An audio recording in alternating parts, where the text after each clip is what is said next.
Good morning, all of you. My name is Jasbir Kaur. I'm from Mastro, the studio of English language. Today, we'll discuss about the chapter from intensive study. The chapter name is Two Gentlemen of Verona. This is very easy chapter. बहुत simple story है इसकी. दो लड़कों की story है इसमें. दो brothers होते हैं, निकोला एंड जोको, जो इटली से आए होते हैं. और शेक्सपियर ने इस चैप्टर पे एक प्ले भी बनाया हुआ है जो कि बहुत पॉपुलर प्ले है, राइट. जो राइटर है और उसका फ्रेंड है वो दोनों इटली में जाते हैं. वेरोना प्लेस है जो वहाँ पे विजिट करने जाते हैं.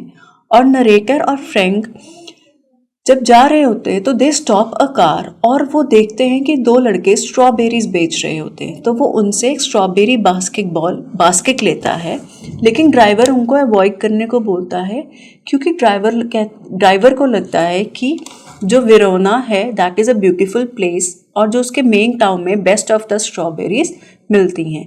लेकिन स्टिल नरेटर और उसका फ्रेंड स्ट्रॉबेरीज उन लड़कों से खरीदता है. नेक्स्ट डे वही लड़कों से राइटर पब्लिक स्क्वायर पे मिलता है और उसे वहाँ पे पता चलता है कि जो दोनों बॉयज़ हैं बहुत ज़्यादा हार्ड वर्किंग है और वो हर तरह का काम करते हैं. न्यूज़पेपर सेलिंग, इंफॉर्मेशन किसी एक पर्सन से दूसरे पर्सन तक लेके जाना, स्ट्रॉबेरी सेल करना, ऐसे छोटे मोटे काम और बहुत करते हैं. तो जो नरेटर है वो उनको रिक्वेस्ट करता है to guide them and show them the beautiful city of Verona. And narrator and his friend becomes highly impressed by the behavior of these boys. One night and उसके बाद next night the boys were seen at a deserted square जहाँ पे writer और उसके friend भी जा रहे होते हैं. और वो देखते हैं कि दोनों boys they are waiting for the bus to the next city. And when they approach the boys, वो उन बॉयज के पास जाते हैं और उनसे पूछते हैं कि why they are sitting over there. तो बॉयज बताते सिटिंग ओवर देयर एंड वो अच्छे कपड़े क्यों नहीं पहनते, अच्छे खाना क्यों नहीं खाते, जबकि उनका बिहेवियर बहुत अच्छा होता है. तो वो उनको बताते हैं कि we are just saving the money. Then writer का नेक्स्ट क्वेश्चन होता है कि why they are saving the money, क्या वो डिफरेंट सिटीज ट्रैवल करना चाहते हैं. देन द बॉयज आंसर करते हैं कि नहीं, वो एटलीस्ट उनकी हेल्प करें नेक्स्ट सिटी तक जाने के लिए ताकि वो वहाँ जाके न्यूज़पेपर सेल कर सकें और उनको वहाँ पे किसी को मिलने जाना है. जब तो राइटर जो है और उसका फ्रेंड उन दोनों को अपनी कार में नेक्स्ट सिटी में ले जाता है एंड एक विला में वो एंटर करते हैं. जब वो अपने विला की हाउस रिंग करते हैं तो एक नर्स बाहर आती है एंड जो दोनों बॉयज हैं निकोला एंड जेकब वो हाउस की दूसरी साइड की तरफ चले जाते हैं. तो नर्स से the writer and the friend they ask questions. वो उनसे पूछते हैं कि दोनों लड़कों के बारे में कि वो यहाँ कैसे रहते हैं, why they are doing so much of hard work. तो नर्स उनको एक प्रॉपर स्टोरी सुनाती है कि जो यहाँ पे उनकी सिस्टर रहती है, बीमार सिस्टर रहती है, जो ये तीनों बच्चे लास काला नाम के एक सिंगर के बच्चे हैं और ड्यूरिंग द वॉर इनके हाउस डिस्ट्रॉय हो गए थे. They have lost their parents और ये यहाँ पे आ गए और इनको बहुत सारी हार्डशिप्स का सामना करना पड़ा. और इन हार्डशिप्स के रिवेंज में वो एक रेजिस्टिंग मूवमेंट के मैसेंजर्स बन गए जिससे कि वो मनी और पैसा कमा सकते थे. बेसिकली उनकी सिस्टर जो थी वो ट्यूबरक्लोसिस ऑफ स्पाइन से सफ़र कर रही थी जिसकी वजह से they need lots of money. उनको बहुत सारे पैसे की ज़रूरत थी ताकि वो अपनी सिस्टर का इलाज करा सके. So the narrator and his friend was highly impressed with the hard work of the boys.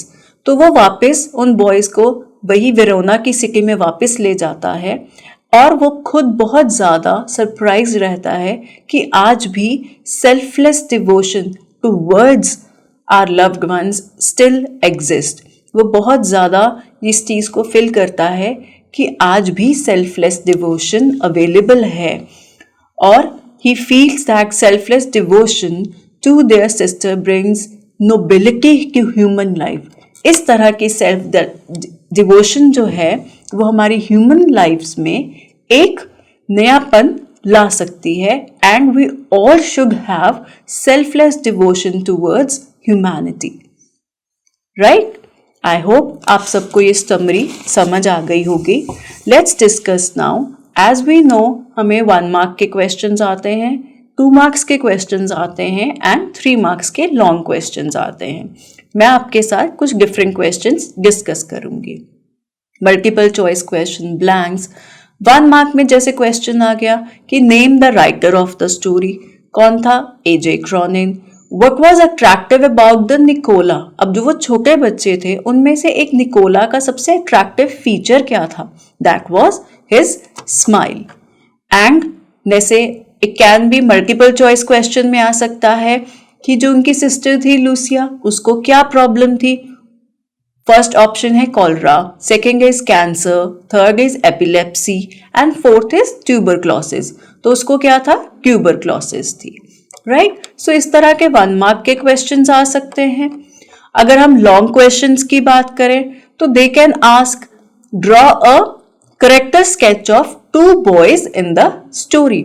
2 boys का, निकोला एंड जेकब का करेक्टर स्केच बताओ, मतलब वो बच्चे कैसे दिखते थे, क्या काम करते थे, उनके स्पेशल करेक्टरिस्टिक्स क्या थी, राइट। दोनों ब्रदर्स थे and they have lost their family in war. Orphans थे तीनों बच्चे। उनकी सिस्टर को ट्यूबरक्लोसिस थी। वो न्यूज़पेपर सेल करते थे, फ्रूट सेल करते थे, मनी सेव करते थे और अपनी सिस्टर की हेल्प करते थे उसके इलाज में, राइट। और another question can be right the theme of the story. अब थीम क्या था? As we know the theme था selfless action brings a new nobility into the human life. Means हम सबको सेल्फलेस एक्शंस लेने चाहिए। किसकी तरफ? अपने लव्ड वंस की तरफ, ह्यूमैनिटी की तरफ, सोसाइटी की तरफ, जो कि आज बहुत जरूरी है, right. And care of one sister strengthen the family ties. जब हम अपने लव्ड वंस की हेल्प करते हैं, केयर करते हैं, तो जो फैमिली टाइज है वो और स्ट्रांग होते हैं, राइट।